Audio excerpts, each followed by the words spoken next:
各位弟兄姐妹、各位兄弟姊妹，大家平安。咱今日用欢喜的心，用感恩的心，来举行咱的46周年感恩礼拜。虽然有疫情的干扰，但是咱热情服侍主的心拢无变。我们2堂礼拜、2场礼拜，咱华语、台语的兄弟拢做做伙，所以呢，咱一年咱伫几摆会当合作伙。这是咱同心合意的见证，也是做伙看到遐尼济遐尼姊妹疫情慢慢在消退中间，咱搁倒转来主的圣殿，伫遮学乐甲敬拜。我要邀请咱在座遐尼姊妹，你是说华语的你讲台语的吼，咱彼此祝福一下，讲富强生日快乐，好不好？咱们给隔壁的弟兄姐妹用你的话语。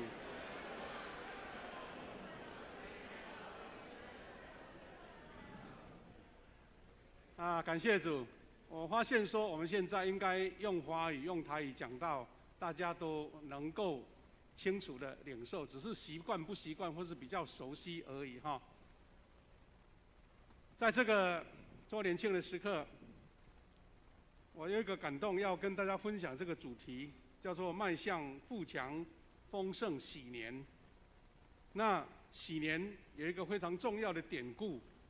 刚刚我们的花执事已经带领我们一起读了，那我们要来了解为什么上帝会要以色列百姓，上帝爱以色列百姓来过这个喜年。拄则有读台语啦吼，请咱来用华语过来齐声读一遍吼，我们用华语来读一遍，预备来，你们要计算。一共49年，那一年的7月10日，就是赎罪日。你们要派人到全国各地吹号角，这样你们就把50年分别出来，向全体居民宣布：自由年为喜年。这一年，所有产业。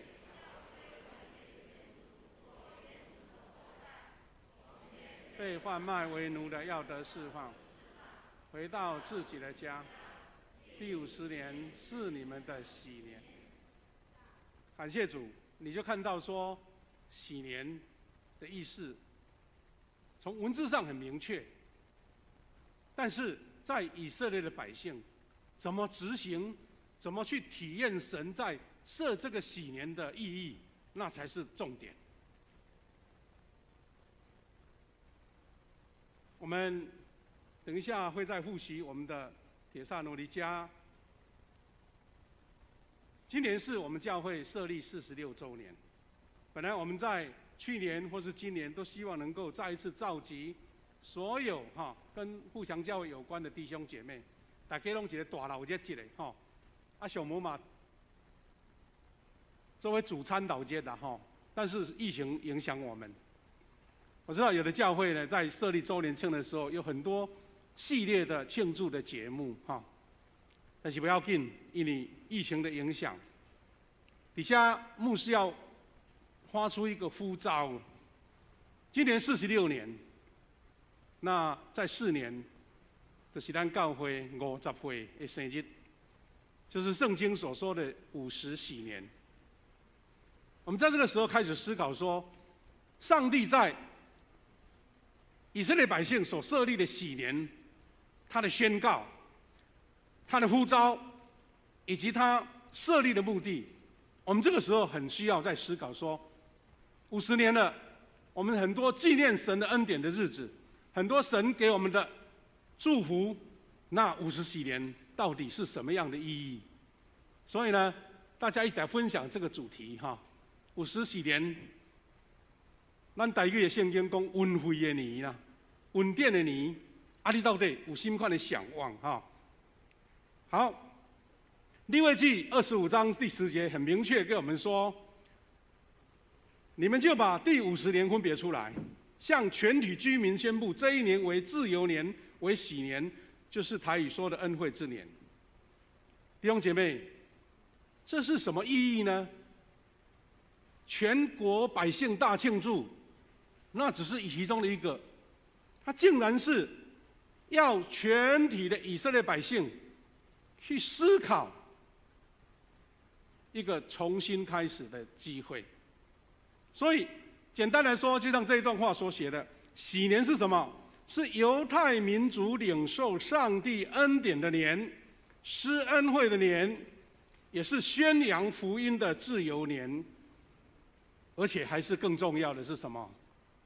是归还，是赦免，是释放。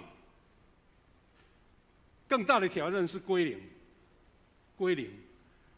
啊，不是归零高哦吼，是从头开始，把过去你有多大的产业工业重新来过。你也感觉讲，哎呦，这世间才有这款代志，我有就要更较多啊。但是你注意看那个经文，非常明确的这样讲。我看再念一下前面的经文哈，这样会比较熟悉一点呐。他这样讲，第10节哈，你们又把第50年分别出来，然后向全体居民哦，没有一个例外，为自由年，为喜年。喜年什么意思？不是在夸耀你有多伟大，你有多荣耀。他说，这一年所有卖了的产业要归还给原主或原主的后代。意思讲，你原来你的物件，现在还还原来的主人呢，啊，等于你就没了。再来，被贩卖为奴的要把它释放。你掠来做你的奴隶吼，搁回去，你自由啊。回到自己的家，说这50年是你们的喜年。换句话说，神要让这些百姓哈，很像土地一样哈。过一段时间，你要完全把它荒废，让它自然，意思讲，把土地个静养，重新再来。以色列百姓这样有什么帮助呢？是他们知道说，你们慢慢不会自我骄傲说，哎呀，以前多大的产业，有多少个奴隶，有多少头羊，说老头牛啊，迄拢我搞啦，我厉害啦，重新回来，重新归队。就好像那升一个围棋哈，也是一个象棋哈，升了哎哦我赢，好赢来重新来，呼呼的个顶来。那这个是对以色列百姓是非常奇妙的事。但是请记得，这个也是以色列百姓从上帝呼召亚伯兰到现在，他们还是不会被灭亡的原因。其实我们如果再仔细来研究这个历史跟思考，上帝要他们这样经历，从有到无，然后再从无再开始，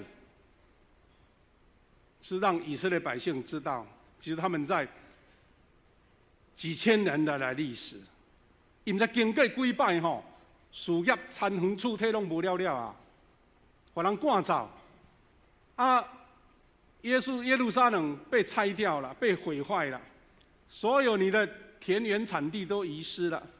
然后被抓到外国当奴隶，他们怎么样的颠沛流离？他们怎么样的遇到困境？如果像一般的民族就这样消失掉了，那他们有经过这个50喜年这种历练，他们即使很不舍，啊，这个原来我的财产、我的土地、我的萝卜吼，啊，今晚那也要甲上回去嘞。因为这种归零的努力，他们永远生生不息，永远没有失去的时刻。其实我们不要讲太远，我们看到最近乌克兰跟俄国的战争，战争一来，谁管谁的财产啊？你逃离生命有命就不得了，那还舍得住什么东西呢？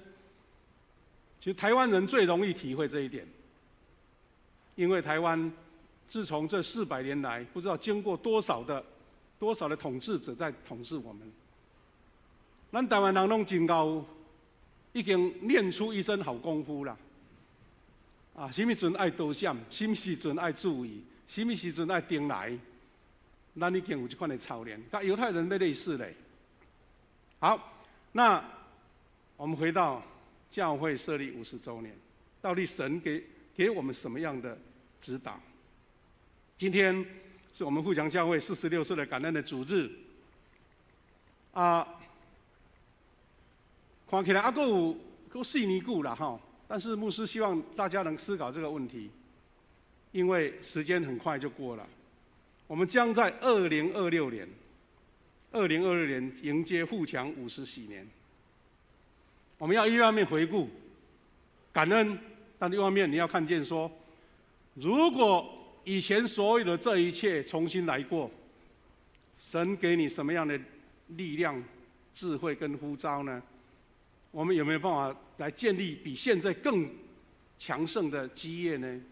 这是我们今天一个呼召，一个邀请，也一起共同的努力。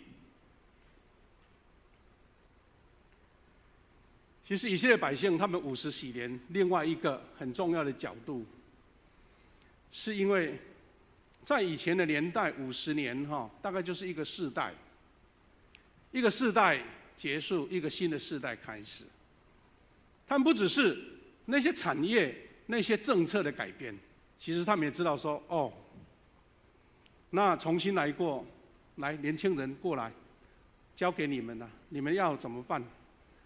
产业归给你们，重新来过，没有遗传给你哦，也没有任何的遗产给你，你重新来过。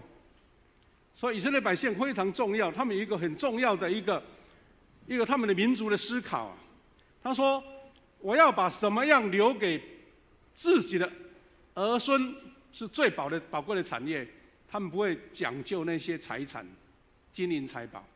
他们说，能留给子孙最好的产业，就是能够带得走的技术，能够带着走。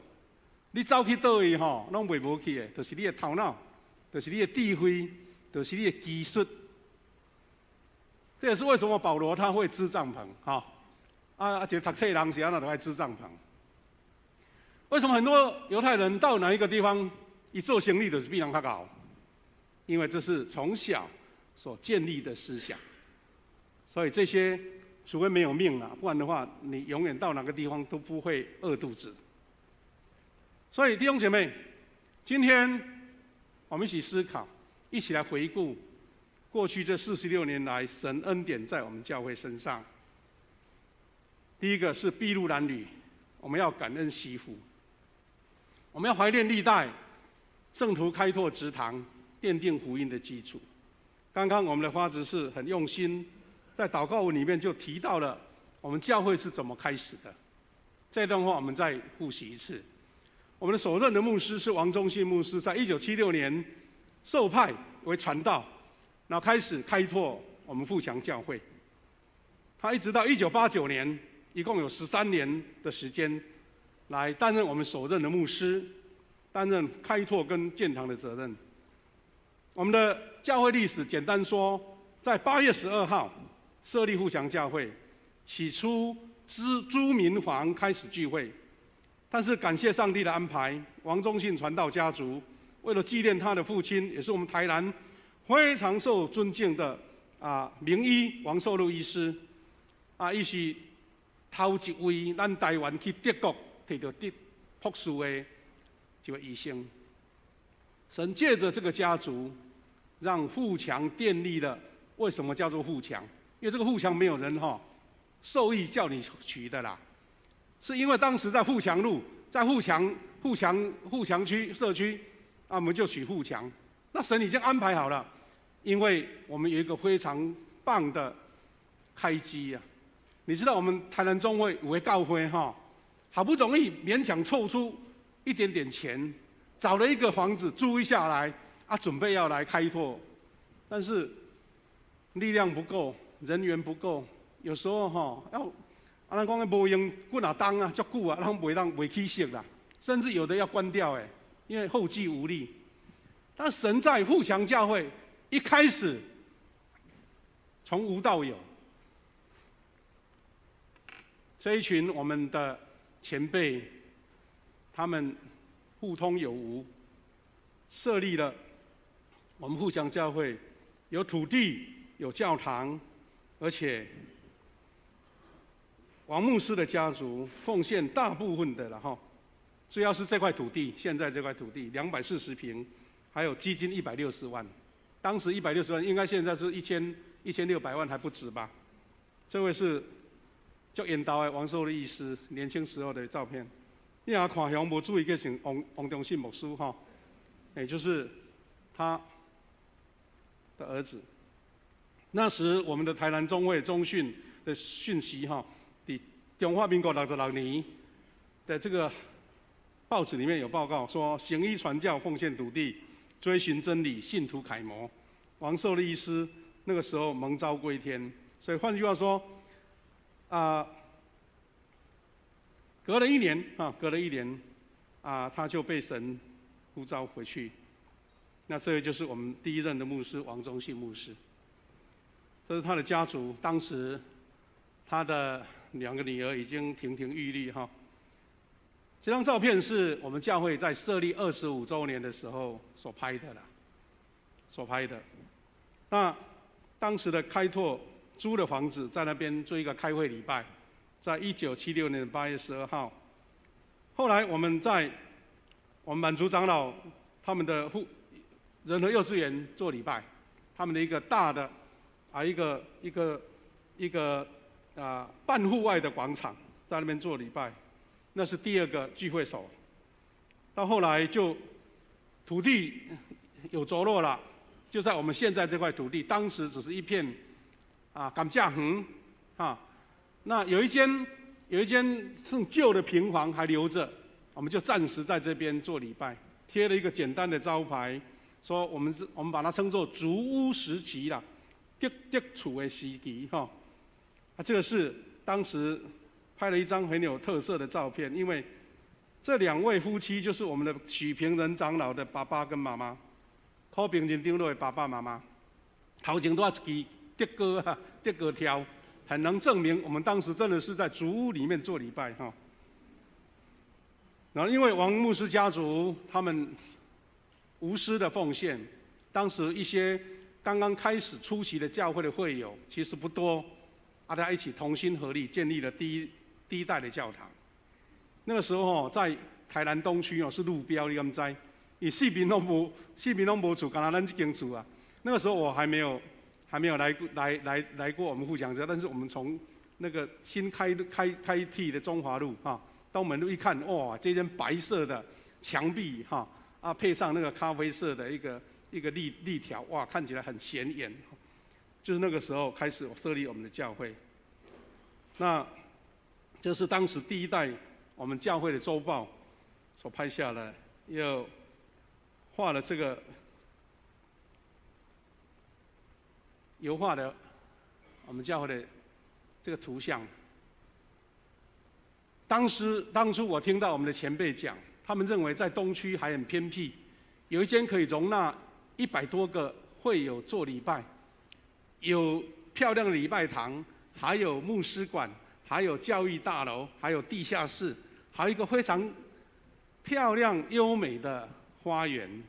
那时一市内无地找就对了。要倒去找这款礼拜堂大家足欢喜讲咱来享受这款安尼一个教会大家庭的那种温暖，确实不错。牧师有幸在1990年，就是接了王忠信牧师，接下来在32年前来到这边，就亲自感受到那种教会如大家庭那种喜乐。大家来回顾一下，我们的周年刊里面有贴了这几个照片，这一个就是我们的第一任的长子，有好几位已经被神呼召回到天家了。这是第2任的长子，有人大家都不认识了，但是有人还在怀念他们。这是第3任，在我们的旧礼拜堂里面所拍照的。这个是我们设立10周年的时候，我们所制作的第一本我们的周年纪念刊，刊出当时的当任的长子。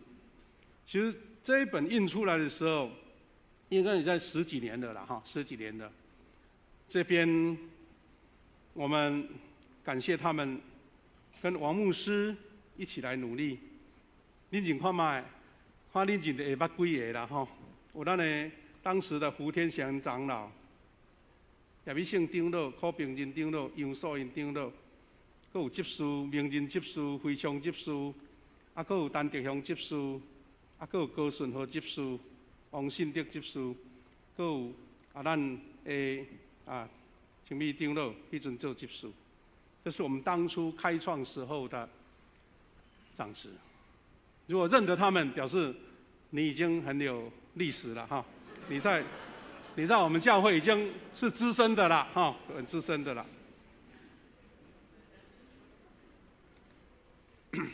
那王牧师他在设立10周年的时候，他就提出了要出国进修的计划。那时候我们第一次聘了较早讲副牧啦，就是另外一个同工，就是我们教会出身的陈蒙禄牧师。所以过下的机会，咱今仔日吼，咱新任的传道瑞平传道有来参加礼拜，吼9月要开始伫咱教会服侍。其实吼，这唔是无潜力，是咱在1986年的时候，我们就聘请了我们教会出身的。伊的爸爸就是陈添丁牧师嘛，咱教会出身的陈添丁牧师，转来教会服侍，所以咱教会有一种家己教会主地转来教会服侍的传统啦，很习惯，很容易适应哦，这是陈明禄牧师陈明禄牧师，这是他们当时的全家福，就是那个时代那这个大家都耳熟能详了，牧师只是带过，那我们重新回顾神在我们教会的恩典第二任就是夏牧师跟谢牧师。当时我在澎湖牧会，在1990年，王忠信牧师在89年辞职回到美国去，然后经过一段时间一个没有牧者的时代，然后我们受邀请从澎湖搭船来到我们富强教会来就任。那个时候我们从原有的基础，大概是在第14年，我们在第14年的时候来这边一起服侍。那个时候这是我们年轻的照片年轻的照片。现在也不是很老了，但是我要纯真嘛纯真就是当时拍的牧师的照片。那我们在这边大概11年多在2002年离开，感谢主。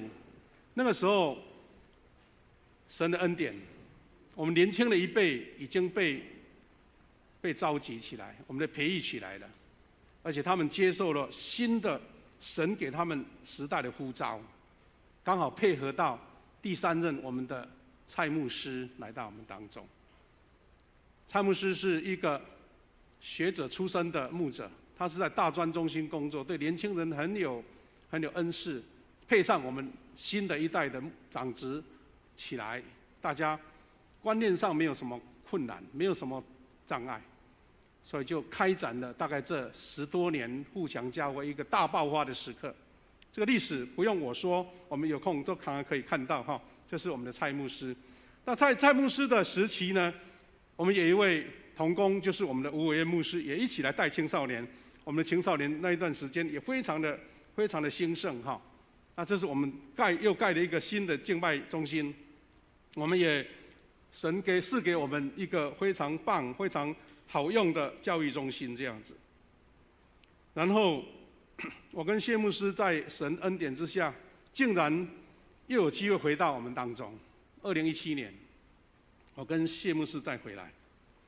当时我跟我们的长子说，其实我们已经是慢慢要走向牧会的尾端了。也许到一个小小的教会，在那边服侍，然后准备退休。那好像神的意思很奇妙，让我们回到这里。那回到这里还不过1年多，我们的整个疫情就来了。那目前我们就在这个时期，在思考，在领受神给我们的召命是什么。我们能做什么？我们在这样的基础下，在曾经有500个人一起同心聚会，还不算青少年跟我们的实习学生。我们现在因为疫情，慢慢有的弟兄姐妹可能移动啊，或是很久没有到教会了，就慢慢不习惯来教会了。我们遇到这样的挑战，然后我们要迎接50禧年。弟兄姐妹，我们有什么样神给我们的呼召吗？神给你的话语，神给你的一个启示，神给你一个命定，是不是同样也在牧师、也在长老、有些执事的身上？其实我们疫情不是说大家坐着没事干哦，我们过去2、3年大家做了很多努力，只是还不到疫情解封的时候，我们曾经举办过共事营，大家在林子内教会讨论得非常的热烈。我们也邀请李伟教授带领一群年轻的同工一起思考。其实那个时候就已经有50禧年的概念了，就是说，但再过来这5年、10年，我们互相教会往哪里走？我跟谢牧师要准备退休了，我们的长老执事虽然还很年轻，他们有这个概念说，我们怎么样要接棒。其实我们教会有一个非常棒的，大家可能没有感觉到的，一个非常棒的一个传承哦。我们很多是在任的，还不到70岁的长老跟执事，他们发现这个时代有新的同工起来了，他们愿意让贤，他们不觉得说我站在这个位置才能做什么，他们就成为背后一个非常有力的支持。他不是说，我是倚老卖老，你们做的都不对，我在后面指指点点，没有啊，他们是全新的配合，加上我们教会有轮休的制度，所以我们的长老、我们的执事、我们的敬拜我们的侍奉团队，还有我们的小组事工，就能够很流畅的一直进行。大家信任我们的小会的领导，他们也自己家己做好咱看，不是徛伫遐咧画牧师你都爱啥啊？你这当家爱做啥？你家己做嘛，家己做都无人会讲啊。家己做就是讲，我做我说的。我做我所领受的，那你跟我一起来做。那这个是我们教会最重要的一个精神的资产，一个属灵的资产。那现在我们要迎接50周年，这段时间这3年，我们还感谢亚洲传道在我们当中一起来服侍这些年轻人。那我们把过去的回顾一下子讲那么长了，其实我们后来的故事我们都知道，牧师就不重复说了。我们每一代的基督徒门徒都奉主的呼召，重点是大家同心合一，成长茁壮。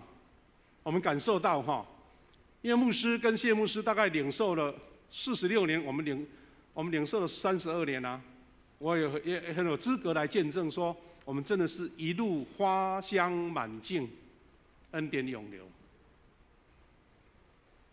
如果比起同样我们台湾的众教会，我们不敢说是最棒的，但是真的是没得吹啊就对啦没得吹啊啦没得冤家娘济，没得要分党分派啊，没得伫迄个所在安尼，我甲你抵制，我甲你安尼泼冷水，无。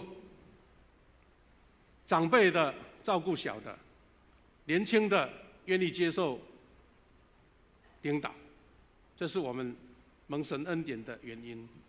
但是刚刚我已经提过了，神为什么会在我们回到富强的时候给我们那么多的挑战，好像要我们重新来过的意思啦。你茫袂记较早，你较早的遐外高外厉害免阁讲啊，阁定来重新来过。重新来过谁要来？是大家啊。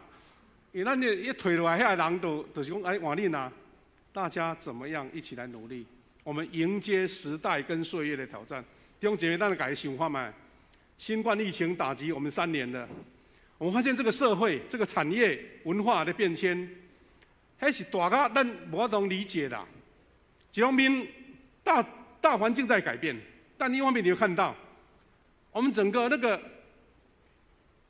网络，我们整个的聚会模式，包括我们现在有线上聚会。大家不能见面，还是照样能工作，那是变化到天翻地覆嘞。更不用说极端气候。韩国讲首尔讲淹水淹到没得走呢，战争突然间就发生了，你的所有一切都没了。很多大企业、百年企业说倒就倒。弟兄姐妹，你想到什么？想到什么？什么是你能永久拥有的吗？什么是你永久能够持续的吗？有人一投资，这个股票一跌，全部都化为乌有。我们更看到很可怕，最近这几天在新闻在报道说，在柬埔寨啦，在缅甸啦，有一种咧豺狼恶器官的卖，那款恶魔是活在现在哦，不是在古代哦。战争杀人不眨眼，一颗灰弹，一大堆人死掉，这个事情是现时现地在发生的。什么是你可以持守的？什么是你觉得我安稳太平无代志？中国的飞弹弹来弹去，弹来弹去，咱大家还是歌舞升平。那如果他那个按钮按错了怎么办呢？或是其中有一个搞怪一个发光的，迄个控制飞弹的人，怎甲你的参数甲你调整，怎飞对家来呢？我们真的在这个时代，我们以为说在科技的时代，在21世纪的时代是天下太平的时代，大家都一切都享受，没有啊！极端气候让你跑，走不落去。这个是我们这个时代人心不安、离乱的时代，但是唯一能永久存续的就是永恒的生命，是我们从神得到这个永不毁坏的基业。这那是咱教会还能努力的地方。无你讲教讲要哪赚钱，咱哪会比人较高？我要讲，互你安尼生活更加好过，我们有什么能力？我们唯一，让我们能够在这个混乱的时代安稳居住，安稳的依靠，安稳的知道没有任何可以夺去的神的恩典，就是我们有主耶稣可以依靠，我们有永恒的生命和这条路可以走。所以弟兄姐妹，最后牧师要邀请大家，我们面对时代的关口，我们重新的思考，我们如何领受呼召，迎接命定。我们迎向4年后一个丰盛的喜年，那个时候不是要庆祝丰盛哦，而是我们在这几年怎么样已经准备好。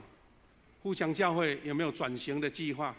互相教会新世代的接班人领袖来了没？我们有没有办法成全他们？你知道年轻人他们就是有尝试的勇气嘛，但是没有舞台，你怎么尝试？年轻人可能会失败好几次哦，你会觉得说这摆没去卖以后卖还是说不要紧，过来继续。昨天我看到一个新闻很有趣，他说全世界因为这个疫情的变化、产业的变动，今嘛新创产业伊都也无钱也无人，就甲靠一个知识甲勇气尔。所以在新加坡现在非常流行叫做共同的办公室，无你去租一间办公室了，都大家。这个岛也是恁这间公司，这个房间是你的公司，大家来努力看看，重新来过，失败了再来。我们怎么样？互相教会能够容错，互相教会能够允许年轻人试验，然后失败给他们鼓励，让他们越挫越勇，让他们从失败中吸取经验，让他们知道在这个现今的世代，互相教会在东区这个地方。怎么样高举耶稣基督？怎么样传扬福音？怎么样让人知道说，我来到这边就得着永恒的生命的一个依据，或是一个关口，一个神所赐福的恩典的地方。好，时间的关系，我们一个简单的复习了保罗对帖撒罗尼迦、对帖撒罗尼迦教会的教导，这段话我梦想做咱迎接50喜年的一个非常重要的一个指引。这段从经文出来的，我们就直接学习第一个是说，保罗说：“你们蒙上帝选召，借着圣灵成圣工作，对真理的信仰，使你们先得救。”意思讲恁这的人有上帝恩典圣神甲恁同在，恁先得救。你得救，你有什么好？有什么任务甲福气呢？下面讲的，供上帝呼召你们来分享我们主耶稣基督的荣耀。耶稣基督的荣耀你领受了，但请记得，你信主，你得到信仰，你得到福音，你爱分享啦，爱分享，唔通孤单，唔通家己安尼讲，家己安尼包起来。我好就好，恁兜的代志，村内恁的代志。他说保罗说我们要分享我们主耶稣基督的荣耀。为什么呢？因为上帝爱我们。因他的恩典赐给我们永恒的毅力和美好的盼望，所以我们在这个不稳定的时代、挑战的时代一个离乱的时代，神给我们这样的毅力跟盼望。